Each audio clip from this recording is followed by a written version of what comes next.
Graph down అంటూ ఎమ్మెల్యేలపై ప్రజల్లో పెరుగుతున్న అసంతృప్తి, సిట్టింగ్ స్థానాల్లో పట్టుకోల్పోతున్న బీజేపీ, కనిపించని ఎన్నికల ముందు జోష్, బీఆర్ఎస్ లీడర్లపైన పెరిగిన నెగిటివిటీ, కేసీఆర్ ఫామ్ హౌస్కే పరిమితం అవ్వడంపై విమర్శలు, 10 మంది కాంగ్రెస్ ఎమ్మెల్యేల పనితీరుపైన 2 మంత్రులు సైతం ఫెయిల్, సీఎం రేవంత్ రెడ్డి సర్వేలో సంచలన విషయాలు అంటూ ఈ చూసిన ఈ వార్త. ఈ పత్రిక దిశ పత్రిక మీకు తెలుసు, మొదటి నుంచి రేవంత్ రెడ్డి ప్రభుత్వాన్ని నెత్తి మీద పెట్టుకొని ఊరేగుతున్నటువంటి పత్రిక. ఎట్టి పరిస్థితులలో కూడా ఒక్క నెగిటివ్ పాయింట్ కూడా రాకుండా ఉండడానికి ప్రయత్నం చేస్తుంది. ఇది కానీ వెలుగు పత్రిక కానీ. అయినప్పటికీ ఈ దిశ ఏ దిశ చూపిస్తుందో మీకు కనిపిస్తూ ఉంది. జనరల్గా బీజేపీ గ్రాఫ్ పడిపోయిందని చెప్పొచ్చు దిశ, బీఆర్ఎస్ గ్రాఫ్ కూడా తగ్గిపోతూ ఉందని చెప్పొచ్చు దిశ. కానీ కాంగ్రెస్ ఎమ్మెల్యేల మీద కూడా వ్యతిరేకతతో పాటు 2 మంత్రుల పనితీరు మీద కూడా గ్రాఫ్ పడిపోతూ ఉందని డైరెక్ట్గా దిశనే రాసింది. అంటే ఇది ఇంతకంటే 10 ఇంతలు ఎక్కువ ఉంటేనే, ఒక్క శాతమో 2% కాదు, 10 ఇంతలు ఎక్కువ ఉంటే తప్ప ఇలాంటి వార్త రాదు. 100% ఇది నేను గ్యారంటీగా ప్రజల్లో ఉన్నటువంటి మాట ప్లస్ జరుగుతున్నటువంటి విషయాన్ని నేను ఒక్కటి చెప్పదలుచుకున్నా మీకు. ఇప్పుడు నిన్న మొన్న చాలామంది చర్చించుకుంటున్నటువంటి విషయం, బీఆర్ఎస్ నుంచి కాంగ్రెస్లోకి వెళ్ళినటువంటి ఎమ్మెల్యేలు ఎవరైతే ఉన్నారో 10 మంది, సో ఆ ఎమ్మెల్యేలోంచి ఒక 4 ఎమ్మెల్యేలు మళ్ళీ బ్యాక్ టు హోమ్, మళ్ళీ వెనక్కి వచ్చేసే అవకాశం ఉన్నది. దానికి కారణాలు కూడా విపరీతంగా చర్చించుకుంటూ ఉన్నారు. అంటే వాళ్ళ మాటలు, వాళ్ళ చేష్టలు, వాళ్ళ ప్రవర్తన, వాళ్ళ అంటిముట్టనట్టు ఉండే విధానము, కాంగ్రెస్ పార్టీని ప్రొటెక్ట్ చేయాల్సినటువంటి సందర్భంలో చేయకపోవడం, ఇవన్నీ చూస్తే బరబ్బర్ వాళ్ళు మళ్ళీ వెనక్కి వెళ్ళిపోతారేమో అనే అనుమానాలు కలుగుతూ ఉన్నాయి. దానికి ఇవన్నీ కూడా కారణాలు. సో మళ్ళా కొంతమంది ఎమ్మెల్యేలు వెనక్కి పోయే ప్రమాదం ఉన్నది. ఈ ప్రమాదాన్ని ఆల్రెడీ గుర్తించినటువంటి రేవంత్ రెడ్డి దానికి చర్యలు చేపట్టే ప్రయత్నంలో ఉన్నాడు. కానీ అది సాధ్యపడేటట్టు లేదు. ఎందుకంటే ఎన్నికల ముందు ఉన్నటువంటి పరిస్థితి ఇలా కనిపిస్తలేదు. సంవత్సర కాలం తర్వాత కాంగ్రెస్ పార్టీలోనే, అంటే ప్రభుత్వంలో ఉన్నటువంటి, అధికారంలో ఉన్నటువంటి పార్టీ ఎమ్మెల్యేల పనితీరు పైననే విమర్శలు వస్తూ ఉంటే, వీళ్ళు 10 మంది అట్నుంచి ఇటు వచ్చిన వాళ్ళు అనవసరంగా లేనిపోంది మనం మెడకు చుట్టుకునేటట్టున్నది. ఇది అటు ఉన్నది బాయే, ఇటు ఉంచుకున్నది బాయే అనే పరిస్థితికి వచ్చేసినాం. మనం అనవసరంగా ఇళ్ళకి వచ్చి మనం ఇరికిపోయినాం అయ్యా, వెనక్కి పోయింది బెటర్ ఏమో, ఎందుకంటే అక్కడ ప్రతిపక్షం గట్టిగా అయ్యే పరిస్థితి కనిపిస్తూ ఉంది. పైగా ప్రజలలో పెరుగుతున్నటువంటి అసంతృప్తిని ప్రతిపక్షం కనుక క్యాచ్ చేస్తే మళ్ళీ ఇటు పక్క రాజకీయ భవిష్యత్తును కోల్పోతామనే భయంతో ఇళ్ళకెళ్ళి ఒక 4, ఆ 4 పేర్లు కూడా చెప్తా. పోచారం శ్రీనివాసరెడ్డి అని పేరు వస్తూ ఉంది, దానం నాగేందర్ అని పేరు వస్తూ ఉంది, ఇంకా 2-3 ఉన్నారు. అయితే పేర్లు రావడం ఒకటే కాదు, ఇక్కడ కాంగ్రెస్లో కూడా చేస్తున్నటువంటి తప్పిదాలు, ఎమ్మెల్యేల పనితీరు, మంత్రుల పనితీరు. 2 మంత్రులు ఎవరో కాదు, ఇది బిగ్ బ్రేకింగ్ అయితే చూడండి. తుమ్మల నాగేశ్వరరావు పనితీరు మీద వ్యవసాయ శాఖ మంత్రి తుమ్మల నాగేశ్వరరావే దీనికి మొదలు అవుతాడు అని అనిపిస్తూ ఉంది అని ఇక్కడ చర్చలు చేసే, మనకున్నటువంటి కాన్ఫిడెన్షియల్ ఇన్ఫర్మేషన్ పక్కాగా తుమ్మల నాగేశ్వరరావు పనితీరు మీద ముఖ్యమంత్రి రేవంత్ రెడ్డికి కొంత అసంతృప్తి ఉన్నది. పైగా నాగేశ్వరరావు కూడా సేమ్ అంతే సమానంగా రేవంత్ రెడ్డి మీద ప్రేమ తగ్గిపోయింది. ఈ సంవత్సర కాలంలో రైతులకు ఇచ్చినటువంటి మాటలు, చేసినటువంటి పనులు, చేసిన డోకా, ఇవన్నీ కలిపితాలు 2 మధ్యలో ఒక రకమైనటువంటి గ్యాప్ను తీసుకొచ్చింది. మరొక మంత్రి ఉత్తమ్ కుమార్ రెడ్డి, ఇక ఇంతకంటే క్లియర్గా చెప్పాల్సిన పని లేదు. మరొక మంత్రి ఉత్తమ్ కుమార్ రెడ్డి, 2 మంత్రులు మొన్న మీరు చూసి ఉండాలి ప్రెస్ మీట్లో, ఆ ముఖ్యమంత్రి వస్తుంటే కూడా లేవకుండా కూర్చున్నటువంటి వాళ్ళు వాళ్ళ ద్వారానే ఏం జరుగుతుందో మళ్ళీ కూడా నేను చెప్తా. ఇటు తుమ్మల నాగేశ్వరరావు వల్ల రైతుల నుంచి, రైతాంగం నుంచి వచ్చిన వ్యతిరేకత ఏదైతే ఉందో దాన్ని సరిగా హ్యాండిల్ చేయలేకపోయిండు. తుమ్మల నాగేశ్వరరావు సరిగా హ్యాండిల్ చేయలేకపోయిండు. పైగా రైతులకి ఇంకా చేయాలి, ఇంకా ఇద్దాము అని చెప్పి ఆయన అడుగుతున్నటువంటి క్రమంలో ఆయన మాటకి విలువ లేకుండా చేసి రేవంత్ రెడ్డి నాగేశ్వరరావు భుజం మీద తుపాకి పెట్టి కాల్చిండు అని చెప్పి అంటా ఉన్నారు. అందుకే నాగేశ్వరరావుకి ఈ అసంతృప్తి మొదలైంది. అందుకే ముఖ్యమంత్రి రేవంత్ రెడ్డిని బదనాం చేసే ప్రయత్నంలోనే తుమ్మల నాగేశ్వరరావు ఉన్నాడు, అలా పిఏ కూడా ఉన్నాడు. నేను నిన్న ఫోన్ చేసినప్పుడు కూడా అవును చెప్పిండ్రు, చేస్తారు, వస్తారు, అది అనకుండా రేవంత్ రెడ్డి చెప్పేసిండు, ముఖ్యమంత్రి గారు చెప్పేసిండు అని చెప్పి వదిలేసుకున్నాడు. చూసిరా, సాక్షాత్తు నేను అనేది ఒక మంత్రి ముఖ్యమంత్రి చెప్పేసిండు అని చెప్పేసి ఆయన మీద పెట్టాడని ప్రయత్నం చేస్తూ ఉన్నాడు. ఈయననేమో ఆయన సరిగ్గా హ్యాండిల్ చేయలేడని అనుకుంటా ఉంటే ఈ తుమ్మల నాగేశ్వరరావు ఏమో ఇలా రేవంత్ రెడ్డిని బదనాం చేసే పనిలో ఉన్నాడు. ఇది నేను చేసింది కాదు, నేను ప్రయత్నం చేసిన 2 లక్షల కంటే పైన కూడా గైడ్లైన్స్ ఇస్తామని నా మాట నా నోటి ద్వారా చెప్పించిండు ముఖ్యమంత్రి. తర్వాత దాన్ని డోకా చేసిండు. ఇయ్యలటికి కూడా దానిపైన క్లారిటీ ఇస్తలేడు. ఇక 2 లక్షల లోపల అయిపోయిందని చెప్పి 100% అయిపోయిందని చెప్పి ఆయనంతలో ఆయన చెప్పేయడం వల్ల ఇది ఈ అపవాదంతా కూడా రైతుల నుంచి వస్తున్నటువంటి అపవాదంతా అంటే అసంతృప్తి అంతా కూడా నాగేశ్వరరావు మీద పడ్డది. అందుకోసమే నాగేశ్వరరావుకి అండ్ రేవంత్ రెడ్డికి ఏర్పడ్డటువంటి గ్యాప్ ఏదైతే ఉందో దానివల్లనే ఇలాంటి వార్తల్ని గుప్పిస్తూ ఉన్నారు. ఖచ్చితంగా ఒక 2 మంత్రుల మీద కూడా వేటు ఉంటుందేమో అన్నట్టుగానే కనిపిస్తూ ఉంది. వాళ్ళకై వాళ్ళు శాఖలైనా మార్చుకుంటామంటా ఉన్నారు. మాకు ఈ శాఖ వద్దు ముర్రో మేము తప్పుకుంటామని చెప్పి అంటా ఉన్నారు అని చెప్పి వాళ్ళని పక్కకు తప్పించే ప్రయత్నంలోనే కనిపిస్తూ ఉంది. సరిగ్గా హ్యాండిల్ చేయలేకపోతుందని చెప్పి అంటున్నారు. అయితే ఇక్కడ ఈ దిశ పత్రికలో కాంగ్రెస్ ఎమ్మెల్యేలు కూడా సరిగ్గా పనిచేయట్లేదంటే ఒకటి వాళ్ళు 10 ఏళ్ల కాలం నుంచి అధికారం లేకపోవడం వల్ల లేక వచ్చిన అధికారంలో చాలామంది కొత్తగా గెలిచిన ఎమ్మెల్యేలు ఉండడం వల్ల ఇక వాళ్ళ అడ్డు అదుపు లేకుండా పోయింది. వాళ్ళకి ఇష్టారాజ్యం అయిపోయింది. ఇక దోపిడీ ఏడ సాగుతుంది, ఎట్లా దోసుకుంటారు, ఎక్కడ నడిపిస్తూ ఉన్నాయి ఇవన్నీ కూడా దందాలు అని అంటే ప్రతి నియోజకవర్గంలో ఎవరి స్థాయిలో వాళ్ళు అన్ని రకాలుగా దోపిడీ మొదలుపెట్టేసిండ్రు. అందుకోసానికే పైగా మనకిచ్చినటువంటి హామీలు నెరవేర్చకపోవడం వల్ల ఇక ఈ 2 కలిసి వచ్చి ఇప్పుడు ఈ గ్రాఫ్ పడిపోవడానికి కారణమైంది. 1 ఇయర్ లోపల ఇంత దారుణంగా గ్రాఫ్ పడిపోవడం గతంలో ఏ ప్రభుత్వానికి జరగలేదు. ఒక 2 ఏళ్ల దాకా ఆ ఊపు ఉత్సాహం కనిపిస్తూ ఉండే. ఎందుకంటే ఇటు మంత్రుల్ని ఫిలప్ చేయలేకపోయే సంవత్సర కాలం నుంచి, ఇటు పక్క స్థానిక సంస్థలని ఎన్నికల్ని నిర్వహించలేకపోయే, అటు పక్క కుల గణన అని చెప్పి ఆ రిజర్వేషన్ ప్రక్రియ ఇంకా పూర్తి చేయకపోయే, ఇచ్చిన హామీలను కూడా నెరవేర్చకపోయే. సో మాటలు అట్ల పోయినాయి, చేతలు ఇట్లా పోయినాయి. అప్పుడు అంటారు కదా, మాటలు కోటలు దాటుతాయి కానీ చేతలు గడపలు దాటాయి అంటారు కదా. ఇంతకంటే ఇంకా ఏ ఉదాహరణ అక్కర్లేదు. వీళ్ళు చేసినటువంటి సంవత్సర కాల పరిపాలనకి ఉన్నటువంటి ఉదాహరణ అదొక్కటే. ఇక నానుడి దానికి ఆ పేరు పెట్టేసేయచ్చు మనం. మాటలు కోటలు దాటినే ఇల్లయి కానీ చేతలు మాత్రం గడపలు దాటలేవంటే వీళ్ళ ప్రభుత్వ పనితీరు ఇంత దారుణంగా ఉన్నది. అందుకే గ్రాఫ్ పడిపోయింది. అయితే ఇక్కడ వీళ్ళు ఇచ్చింది ఏంటంటే ఇగో 2 మంత్రులు సైతం ఫెయిల్ అంటూ మంత్రులనే ఫెయిల్ చేయడానికి ప్రయత్నం చేసింది ఈ పత్రిక. మంత్రులనే సైతం ఫెయిల్ చేయడానికి ఇది రేవంత్ రెడ్డి సర్వేల సంచలన విషయాలని చెప్తా ఉన్నారు. ఈ రేవంత్ రెడ్డి సర్వే ఏం అక్కర ప్రజలు చెప్తారు. ఎవడెవడు ఏమేం పని చేస్తున్నాడు, ఏ ఎమ్మెల్యే ఎక్కడెక్కడ దోసుకుంటున్నాడు, వాళ్ళు కనీసం మా పరిస్థితి పట్టించుకుంటున్నారా, మా సమస్యలు పట్టించుకుంటున్నారా అని చెప్పి ప్రజలు చెప్తారు.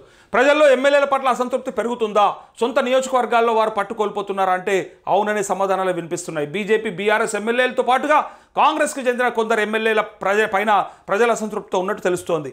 బీజేపీకి చెందిన 8 మంది ఎమ్మెల్యేలో 2-3 పైన ఉంటే ఉండొచ్చు, అది కొంత సమాచారం. బీఆర్ఎస్లో ఉన్నటువంటి 39 మంది ఎమ్మెల్యేల ఒక 10 మంది వరకు ఉండొచ్చు. కానీ 20 మందికి పైగా కాంగ్రెస్ ఎమ్మెల్యేల్లో అసంతృప్తి అంటే ఇటు పార్టీలో ఉంది, అటు బయట ఉంది, ప్రజల్లో కూడా ఉంది. పార్టీలో ఇంటర్నల్గా కూడా ఉంది. వాళ్ళు చేసే పనులు వాళ్ళ అంటే ప్రొటెక్ట్ చేయట్లేదు, కాంగ్రెస్ పార్టీని ముందుకు తీసుకెళ్ళట్లేదు అనే ఒక భావన ప్రభుత్వంలో ఉంది, పార్టీలో ఉంది, ఇప్పుడు ప్రజల్లో కూడా వచ్చేసింది. అందుకే ఒక 20 మందికి పైగా ఎమ్మెల్యేలు ఫెయిల్ అని ఈజీగా చెప్పవచ్చు. ఇంకా ఎంతమంది ఉన్నారో లెక్క తెలియదు కానీ ఒక 20 మందికి అయితే ఇప్పటికీ అసలు ఎందుకు ప్రభుత్వంలో ఉన్నామా, గెలిచి కూడా ఏమున్నదా అన్నట్టుగా ఫీల్ అవుతూ ఉన్నారట. అందుకే వాళ్ళు గమ్మున ఉన్నారు, ఏం చేయకుండా పనులు కూడా చేస్తలేరట. వాళ్ళ పనులు వాళ్ళు చక్కబెట్టుకుంటారు తప్ప ప్రజల పనులు ఏం చేస్తలేరట. అయితే ఇక్కడ బీఆర్ఎస్ ఎమ్మెల్యేలతో పాటు కాంగ్రెస్ చెందిన ఎమ్మెల్యేలు ప్రజలు అసంతృప్తితో ఉన్నట్టు తెలుస్తోంది. రాష్ట్రంలో రాజకీయ పార్టీలు, లీడర్లు, ఆ పార్టీల ఎమ్మెల్యేలు పనితీరుపై రీసెంట్గా సీఎం రేవంత్ రెడ్డి జరిపించిన సర్వేలో కీలక అంశాలు బహిర్గతమైనట్టు విశ్వసనీయ వర్గాల ద్వారా తెలిసింది. 3 పార్టీలపై సీఎం సర్వే 3 పార్టీలపైన చేపించిందట. రాష్ట్రంలో కాంగ్రెస్ అధికారంలోకి వచ్చిన ఏడాది పూర్తయింది. ఈ ఏడాది కాలంలో సొంత పార్టీ పనితీరుతో పాటు విపక్ష పార్టీలైన బీజేపీ, బీఆర్ఎస్ గురించి ప్రజలు ఏమనుకుంటున్నారనే తెలుసుకునేందుకు సీఎం రేవంత్ రెడ్డి పార్టీ వ్యూహకర్త సునీల్ కనుగోలు ఇక పలు సర్వేలు జరిపించినట్టు తెలుస్తోంది. నియోజకవర్గాల వారీగా పార్టీల బలాబలాలు, అక్కడ సిట్టింగ్ ఎమ్మెల్యేల పనితీరు పై ఈ సందర్భంగా ఆరా తీసినట్టు తెలిసింది. సెగ్మెంట్లలో పార్టీలు, ఎమ్మెల్యేల గ్రాఫ్ తగ్గిందా, పెరిగిందా, తగ్గితే ఎందుకు తగ్గింది, సిట్టింగ్ ఎమ్మెల్యేల గురించి ప్రజలు ఏమనుకుంటున్నారు, ప్రజలకు ఏ మేరకు అందుబాటులో ఉంటున్నారు అనే కోణంలో ఆరా తీసినట్టు తెలిసింది. సర్వే రిపోర్టుల ఆధారంగా క్షేత్రస్థాయిలో పార్టీని మరింత పటిష్టం చేయడం కోసం సీఎం ప్లాన్ చేస్తున్నట్టు పార్టీ వర్గాల్లో ప్రచారం జరుగుతోంది. అయితే కమలం వాడిపోయిందని రాశారు. ఇక్కడ వాడిన కమలం అంటూ రాశారు. 6 నెలల క్రితం జరిగిన పార్లమెంట్ ఎన్నికల్లో 8 ఎంపీ స్థానాలను బీజేపీ గెలుచుకుంది. దీంతో రాష్ట్రంలో కాంగ్రెస్ పార్టీకి ప్రత్యామ్నాయంగా కమలం పార్టీ ప్రోగ్రామ్స్ ఉంటాయనే డిస్కషన్స్ జరిగింది. కానీ ఆ పార్టీ లీడర్లు ఎక్కువగా ప్రెస్ మీట్లకే పరిమితం అవుతున్నారనే విమర్శలు చాలా కాలంగా ఉన్నాయి. సీఎం రేవంత్ రెడ్డి జరిపించిన సర్వేలో బీజేపీ గ్రాఫ్ ఊహించినంతగా ఘోరంగా పడిపోయినట్లు వెల్లడైందని తెలిసింది. ఎంపీ ఎన్నికల్లో ఆ పార్టీ గెలిచిన 8 పార్లమెంట్ నియోజకవర్గాల్లో చాలా బలహీనంగా ఉందని సమాచారం. కొన్ని చోట్ల ఆ పార్టీ ఉనికే లేదనే తీరుగా ప్రజల నుంచి స్పందన వచ్చినట్టు ప్రచారం జరుగుతుంది. అయితే బీజేపీకి చెందిన 8 మంది ఎమ్మెల్యేలకు గతంలో ఉన్నంత పాజిటివ్ ఇప్పుడు లేదని రిపోర్ట్లో వెల్లడైనట్టు తెలుస్తోందంటూ ఇక గులాబీ బాస్పై తగ్గని వ్యతిరేకత అంటూ ఇది ఆ బీజేపీ గురించి అయితే వాడిన కమలం అన్నారు. ఇక్కడ కేసీఆర్ పైన వ్యతిరేకత ఇంకా అట్లనే ఉన్నదట. అధికారంలోకి వెళ్ళి దిగినాక కూడా అట్లే ఉన్నదని వీళ్ళు రాశారు. సర్వేలో భాగంగా సీఎం రేవంత్ రెడ్డి మాజీ సీఎం కేసీఆర్పై ప్రజాభిప్రాయాన్ని సేకరించినట్టు తెలిసింది. అయితే కేసీఆర్పై ప్రజల్లో ఇంకా నెగిటివ్ పోలేదని, అందుకు 2 ప్రధాన కారణాలు ఉన్నట్టు సమాచారం. 10 ఏళ్ల బీఆర్ఎస్ పాలనను ప్రజలు ఇప్పటికీ మర్చిపోకపోవడం ఒక కారణమైతే, విపక్ష హోదాలో కేసీఆర్ ప్రజలకు దూరంగా ఉండడం రెండో కారణంగా తెలుస్తుంది. ఈ ఏడాదిలో అసెంబ్లీ 4 సార్లు సమావేశమైతే కేసీఆర్ మాత్రం కేవలం ఒక్కరోజు వచ్చారు. అది కూడా ఎలాంటి చర్చలు జరగని బడ్జెట్ ప్రవేశపెట్టే రోజు మాత్రమే సభకు హాజరయ్యారు. అయితే విపక్ష నేత హోదాలో కేసీఆర్ అసెంబ్లీకి వెళ్లకుండా ఫామ్ హౌస్కే పరిమితం కావడం సరికాదని అభిప్రాయం ప్రజలు వ్యక్తం చేస్తున్నట్టు తెలుస్తోంది. అయితే బీఆర్ఎస్ ఎమ్మెల్యేల్లో ఒకరిద్దరు మినహా మిగతా ఎమ్మెల్యేల పనితీరుపై నెగిటివ్ ఫీడ్బ్యాక్ వచ్చిందని, పార్టీ అధికారంలో కోల్పోయినా సదరు ఎమ్మెల్యేల హంగు ఆర్భాటం తగ్గలేదని ప్రజలు ఫీల్ అవుతున్నట్టు తెలుస్తోంది అంటూ ఇది బీఆర్ఎస్కు సంబంధించింది. బీజేపీ ఏమో కమలం వాడిపోయింది, వాళ్ళు ఓన్లీ ప్రెస్ మీట్లకే పరిమితమైనరు, అందుకోసమే ఇంకా ప్రజలలో ఆదరణ ఏం లేదు, గతంలో ఉన్నట్టయితే లేదు, తగ్గిపోయిందని చెప్తూ ఇక్కడ బీఆర్ఎస్కి సంబంధించి 10 ఏళ్ల కేసీఆర్ పాలన మీద ఇంకా వ్యతిరేకత ఉన్నది అని చెప్పడానికి ప్రయత్నం చేస్తూ ఉంది ఈ పత్రిక. అయితే ఇంకొక మాట, 10 మంది కాంగ్రెస్ ఎమ్మెల్యేలు 2 మంత్రులపై నెగిటివ్ అంటూ ఇది అసలు ముచ్చట. మంది మీద బట్టగాలు చేయమని వేయచ్చు, బురద జల్లేసేయచ్చు, వాడిగా సావాలిగా. కానీ సొంత పార్టీ పైన, సొంత ప్రభుత్వం పైన ఇట్లాంటి వార్త రాయించుకున్నారు అంటే ఏం జరుగుతుందో ఒకసారి గమనించండి. 10 మంది కాంగ్రెస్ ఎమ్మెల్యేలు 2 మంత్రులపై నెగిటివ్. కాంగ్రెస్ పార్టీకి 65 మంది ఎమ్మెల్యేలు ఉండగా అందులో 10 మంది ఎమ్మెల్యేలు 2 మంత్రులపై ప్రజలు నెగిటివ్గా ఫీల్ అవుతున్నట్టు తెలుస్తోంది. నెగిటివ్ రిపోర్ట్ లిస్టులో ఉన్న మంత్రుల్లో 2కి తమ అనుచరులు, బంధువుల తీరే పెద్ద సమస్యగా మారినట్టు తెలుస్తోంది. అలాగే ఫెయిల్ మార్కులు వచ్చిన జాబితాలో మెజారిటీ మంది కొత్త ఎమ్మెల్యేలు ఉండగా ఒకరిద్దరు సీనియర్ ఎమ్మెల్యేలు సైతం ఉన్నట్టు సమాచారం. నేను ఇందాక చెప్పిన కదా, కొత్త ఎమ్మెల్యేలకి ఆగమైపోతున్నారు. అంటే గెలిచిండ్రు, ఏదో జరిగిపోతుంది అనుకున్నారు, ఏమేమో వస్తాయి అనుకున్నారు, కానీ ఏమీ కనిపించకపోయేసరికి ప్రజలలో ఉన్నటువంటి అసంతృప్తిని వాళ్ళకి మింగుడు పడతలేదు. అంటే గెలిచిన కొత్తలో ఉండే ఊపు ఒక 2-3 ఏళ్ళు కంటిన్యూ కావాల్సింది. వాళ్ళకి ఈ స్టార్టింగ్ స్టేజ్లోనే ఏమా రుణమాఫీ ఇంకా చేపించకపోతేవి, ఏమా రైతు బంధు పడకపాయని గ్రామాలలో అడుగుతూ ఉంటే, ఇంకా రేషన్ కార్డులు ఇస్తామని సంవత్సర కాలం పాటు ఎలదీసి ఇల్లు ఇస్తాం, అవి ఇస్తాం, ఇవి ఇస్తాం, లేనోనికి అన్ని ఇస్తామని చెప్పిన వాళ్ళు ఇప్పటిదాకా పత్తాలేరనే ఒక భావనకు వచ్చినాక ఈ ఎమ్మెల్యేలకి టెన్షన్ పట్టుకున్నది. అరే మేమేమో అనుకున్నాము, కానీ సీఎంఆర్ఎఫ్ చెక్కులు పంచడానికి తప్ప, అవిట్లకు తప్ప, లేదా రిబ్బన్ కటింగ్లకు తప్ప ఇంకా దేనికి పని చేయలేని పరిస్థితులలో ఎమ్మెల్యేలు ఉన్నారు. నిధులు లేవు, ఇయ్యట్లేదు, ముఖ్యమంత్రి ఇచ్చిన హామీలను నెరవేర్చడానికే రాష్ట్రంలో పైసలు లేవు. ఇంకా ఎమ్మెల్యేలు ఆయా నియోజకవర్గాలలో చెప్పినటువంటి పనులు, చేస్తామన్నటువంటి పనులు మొదలు కాదు కదా, కనీసం మోక్షం కూడా లేదు. ఇక మరి దాన్ని ఎప్పటి వరకు పోతుంది, ఏ కొన వెళ్తుంది, ఎంతవరకు వెళ్తుంది అనేది అయితే ఇక దానికి ఎవరు సమాధానం చెప్పలేని అంతు చిక్కని ప్రశ్న అది. అయితే ఇక్కడ ఎవరైతే కొత్త ఎమ్మెల్యేలు ఉన్నారో ఇంట్లో నియోజకవర్గంలోని రియల్ ఎస్టేట్ దందాల్లో జోక్యం చేసుకోవడం, ఇదే ముఖ్య కారణం. ఫస్ట్ గతంలో కేసీఆర్ను కూడా ముంచింది వేరే ఏది కాదు, ఎవరైతే నియోజకవర్గ స్థాయి నాయకులు ఉంటారో వాళ్ళ ఆగడాలు మించిపోయినాయి కాబట్టి, అంటే ఎక్కువైపోయినాయి కాబట్టి, ప్రజలల్లా అది కనపడ్డది కాబట్టి, ప్రస్ఫుటంగా తెలిసిపోయింది, క్రిస్టల్ క్లియర్గా చెప్పినప్పుడు బీఆర్ఎస్ కండువాలు వేసుకొని తిరిగిన నాయకులు ఎవరైతే ఉన్నారో అలా అనుచరుల ఆగడాలు, వాళ్ళు చేసిన దందాలు, వాళ్ళ కబ్జాలు, వాళ్ళు గ్రామాలల్లా నిజంగా ఒక సామాన్యుని బతకనిచ్చే పరిస్థితి లేకుండే అంత దారుణమైన పరిస్థితులకు తీసుకెళ్ళినరు. ఆ కార్యకర్తల అంటే ఆ నాయకుల పని వల్లనే, ఆ పనితీరు వల్లనే కేసీఆర్కి దెబ్బ పడ్డది ఎక్కువ అని చెప్పి ప్రజలు అనుకున్నారు. ఆనాడే డిసైడ్ అయిపోయారు. అందుకోసమే కేసీఆర్ను చూసినా పర్వాలేదు కానీ ఈ దొంగలను చూస్తే ఓటే బుద్ధి అయితే లేదని క్లియర్గా చెప్పారు. అది ఇంక్లూడింగ్ ఎమ్మెల్యేస్ ఆల్సో. నేను చెప్పేది ఆ నియోజకవర్గ స్థాయి నాయకులలో ఎమ్మెల్యేలని కూడా కలుపుకొని వీళ్ళని చూస్తే ఓటే బుద్ధి అయితే లేదు, కేసీఆర్ను చూస్తే వేయాలనిపించినా కూడా ఈ దొంగల వల్లనే అవుతుంది అని అనుకొని అందుకే 40 సీట్ల దాకా తీసుకొచ్చారు. చూసిరు కదా మొన్న ఎన్నికలలో 40 సీట్ల వరకు వచ్చింది. అయితే ఇక్కడ వాళ్ళ జోక్యం ఎక్కువైపోయింది రియల్ ఎస్టేట్లలో. సన్నిహితులు బంధువుల దూకుడుపై ప్రజలు అసంతృప్తిగా ఉన్నట్టు తెలుస్తోంది. కొందరు ఎమ్మెల్యేలు పార్టీ కేడర్తో సన్నిహిత సంబంధాలు కోల్పోవడం, ప్రజలకు దూరంగా ఉండడం, ప్రభుత్వ కార్యక్రమాలపై ప్రజలకు వివరించట్లేదని రిపోర్ట్లో పేర్కొన్నట్టు తెలిసింది. నేను చెప్పినా కదా, వాళ్ళకి ప్రభుత్వాన్ని ప్రొటెక్ట్ చేయడంలా, ప్రభుత్వాన్ని కాపాడడంలా పాత్ర ఏం లేకుండా అయిపోయింది. దానికి కారణం కూడా నేను ఇందాక చెప్పిన, ఎక్స్ప్లెయిన్ చేసిన. వాళ్ళ పరిస్థితి అట్లా లేదు. ఇప్పుడు ఏదో గెలిచిండ్రంటే గెలిచిర్రు, అది అడిమారు గుడి దెబ్బలు గెలిచిర్రని కొంతమంది అంటారు, గాలి వచ్చిందని కొంతమంది అంటారు, అచానక్లా గెలిచిపోయారని కొంతమంది అంటారు. ఇట్లా ఎవరు ఎన్ని చెప్పినా కేసీఆర్ మీద ఉన్న వ్యతిరేకతతో కొంత బయటపడ్డరు వీళ్ళు. కానీ ప్రజలకు వీళ్ళ మీద ప్రేమ ఉన్నదా లేదా, నిజంగానే వీళ్ళని ఇష్టపడి తెచ్చుకున్నారా అంటే అటు పక్క కష్టం ఎక్కువైంది. కాబట్టి అంటే చిన్న గీతని మరిపించడానికి పెద్ద గీతం చేసిర్రు తప్ప, అంతే తప్ప చిన్న గీత ఆ గీతం చూసి అరే ఇది కష్టమవుతుందని చెప్పి పెట్టుకున్నందుకు ఇది పెద్ద గీత అయిపోయింది. ఏరికోరి తెచ్చుకుంటే ఎగిరెగిరి తన్నినట్టు వీళ్ళు కూడా గట్లే అయిపోయారు, వీళ్ళు కూడా గంతే ఉన్నారనే క్లారిటీకి ప్రజలు వచ్చేసారు. 1 year లోపు వచ్చిండ్రు. అయితే ఇక్కడ వీళ్ళనట అయితే పనితీరు సరిగా లేని ఎమ్మెల్యేలను విడివిడిగా పిలిపించి కౌన్సిలింగ్ ఇచ్చే యోచనలో సీఎం ఉన్నట్టు పార్టీ వర్గాల్లో ప్రచారం జరుగుతుందంటూ పెరిగిన రేవంత్ గ్రాఫ్ చూసిండ్రా, తిప్పి ఏడికి తీసుకొచ్చారంటే రేవంత్ రెడ్డి అంత మొగోళ్ళు లేడని తీసుకొచ్చారు. ప్రజలల్లా ఎమ్మెల్యేల మీద అసంతృప్తి పెరిగిందని, 2-3 మంత్రుల మీద కూడా అసంతృప్తి ఉన్నదని, అలా పనితీరులో ఫెయిల్ ఉన్నదని, బీఆర్ఎస్ నాశనం అయిపోయిందని, బీజేపీ పనికి రాకుండా పోయిందని రేవంత్ రెడ్డి మొగోడని క్లియర్గా చెప్పడానికి ప్రయత్నం చేసింది పత్రిక. అసలు దొంగ రేవంత్ అనేది వీళ్ళకు తెలిసి మరి రాసిర్రు. ఇది ప్రజలలో పోయి అడుగు, మొదలు ఫస్ట్ చెప్పేది రేవంత్ గురించే చెప్తారు. అలా ఎమ్మెల్యేది తర్వాత మాట్లాడతారు, మంత్రి తర్వాత మాట్లాడతారు, కేసీఆర్ది మళ్ళీ లాస్ట్కు మాట్లాడతారు. కానీ మొదలు అంటుంది రేవంత్ రెడ్డి. ఏమైనా పెద్ద మాటలు మాట్లాడిండు, ఇంత ఎత్తు ఎగిరిండు, ఎక్కడ పోయిండా ఇయ్యాల, ఏమిస్తాడు ఏమిచ్చిండు అని ఇలా డైరెక్ట్గా ప్రజలు రేవంత్ రెడ్డిని అంటూ ఉంటే వీళ్ళు మాత్రం ఇగో రేవంత్ రెడ్డి గ్రాఫ్ బాగా పెరిగిపోయిందట. సీఎంగా రేవంత్ రెడ్డి పనితీరుపై ప్రజలు అసంతృప్తిగా ఉన్నారని, ఈ ఏడాది కాలంలో ఆయన గ్రాఫ్ పెరిగినట్టు సర్వేలో వెల్లడైందని తెలుస్తోంది. అయితే ఆయన పబ్లిక్ మీటింగ్స్లో మాట్లాడే భాష తీరు మారడం మంచిదని ప్రజలు ఫీల్ అవుతున్నట్టు తెలిసింది. భాష తీరు మాట్లాడడం అనేది ఇక అది ఏం భాష అనేది మనం అందరం గతంలో ఒక నెలకొక్క ముచ్చట తీసినాం. మనం నెలకొక్క మాట ఆయన మాట్లాడిన మాటలు తీసి చూపించినాం. సో 12 నెలల్లో ఆయన మాట్లాడిన గొప్ప ఆణిముత్యాలన్నీ కూడా మనం చూపించినాము. సో ఆ ప్రకారంగా పబ్లిక్ ఏమనుకుంటారంటే ఈయన ముఖ్యమంత్రి లేకపోతే సర్పంచా అని డైరెక్ట్గా ఫీల్ అవుతూ ఉన్నారు. ఎందుకంటే గ్రామాలలో సర్పంచ్ కూడా చాలా హుందాగా బిహేవ్ చేస్తాడు.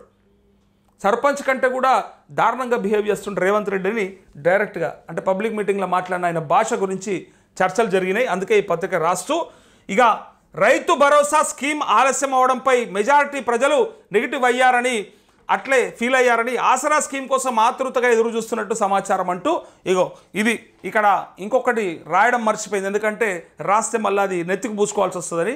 ఒకటి రుణమాఫీలనే ఫెయిల్ అయింది ఫస్ట్ ఈ ప్రభుత్వం, దాని తర్వాత ఫెయిల్ అయింది రైతు భరోసాకి నిజంగా అంటే అంత పాపులర్ స్కీమ్ని ఇంత డిలే చేయడం వల్ల, దాంతోపాటు క్యాబినెట్ సబ్ కమిటీ అని చెప్పి 1 year పాటు ఒక 6-7 నెలల కాలం పాటు దాన్ని తాత్సారం చేసి ఏదో అది కొండందవి ఎలకను పట్టినట్టు అలా ఏం దొరకలేదు. మళ్ళీ మొత్తం ఇంత స్లాబ్ పెడతాం, అంత స్లాబ్ పెడతాం, ఇంతమందికి ఇద్దాం, ఎక్కువైతేనే పైసలు అని చెప్పిన వాళ్ళు సపరేక మళ్ళీ అందరికీ ఇచ్చేయడం పట్ల ఇది రైతు బంధు లెక్కనే. మళ్ళీ మొన్నటిదాకా పడ్డ రైతు బంధు ఏదైతే ఉందో దానిలాగానే ఇప్పుడు ఒక 1000 రూపాయలు ఎక్కువనే కలిపినరు. అయితే ఇందులో పెద్ద గొప్ప విషయాన్ని మేము ఏదో చేసినాము, ఏదో పైసలు కాపాడినాము, ఎక్కడ ఖరాబ్ కాకుండా చూసినాము అని చెప్పినారు కదా. ఇది అలా అంటే ఫెయిల్యూర్ అని చెప్పుకోవచ్చు. ఇదే మాట ఇట్లని తలుచుకుంటే ఇది ఆనాడే చెప్పొచ్చు కదా. మొన్న రైతు బంధు ఎగ్గొట్టక ముందు 6 నెలల కిందనే చెప్పి అప్పుడే ఒక వేసేయచ్చు కదా, ఒక దఫా రైతులకు ఒక దఫా పెట్టుబడి సాయం అందించవచ్చు కదా. అంటే అది ఆపడానికి ఇది చెప్పడానికి ఇన్ని రోజులు డిలే చేసి లాస్ట్కు ఉసూరు మనిపించి తీసుకొచ్చి ఇగో ఇది మీకు ఇస్తున్నామని చెప్పారు. ఇక ఇది ఫెయిల్యూర్ అనకపోతే ఇది సక్సెస్ అనుకోవాలా. దీంట్లో రేవంత్ రెడ్డి ముఖ్యంగా ఆయన ఇచ్చినటువంటి అంటే హామీలు, చెప్పినటువంటి మాటలు చూసిన తర్వాత ప్రజలు ఊహించినంత విధంగా పనిచేయట్లేదనే భావన అయితే అందరికీ వచ్చేసింది. అందుకే రుణమాఫీలో ఫెయిల్యూర్ అయినరు, రైతు బంధులో ఫెయిల్యూర్ అయినరు, ఇక మిగిలింది ఆసరా పెన్షన్లు. ఈ ముసలోళ్ళది ఒక్కసారి అవ్వలది తాతలది జర్ర బయటకు వచ్చిందా అది వస్తుంది. ఏడొస్తుంది అంటే ఊర్లలో ఎన్నికలలో వస్తుంది. వీళ్ళేమో అనుకుంటారు రైతు బంధు రైతు బీమానే కదా, రైతు రుణమాఫే కదా, జర్ర బయట పడతామేమో సగమనే చేసినాం కదా, ఆ సగం ఓట్లు సాల్లే మాకు ఇంతమందికి చేసినాం కదా 50-60% అని వాళ్ళు అనుకుంటారు కదా. కానీ 100% పెన్షన్ అయితే పెంచాలి కదా, 2+2 చేయాలి కదా. వాళ్ళందరూ కూడా గ్రామాలలో ఉన్నారు కదా, వాళ్ళు చూపిస్తారు వీళ్ళకి, వాళ్ళు చూపిస్తారు ఇవాళ.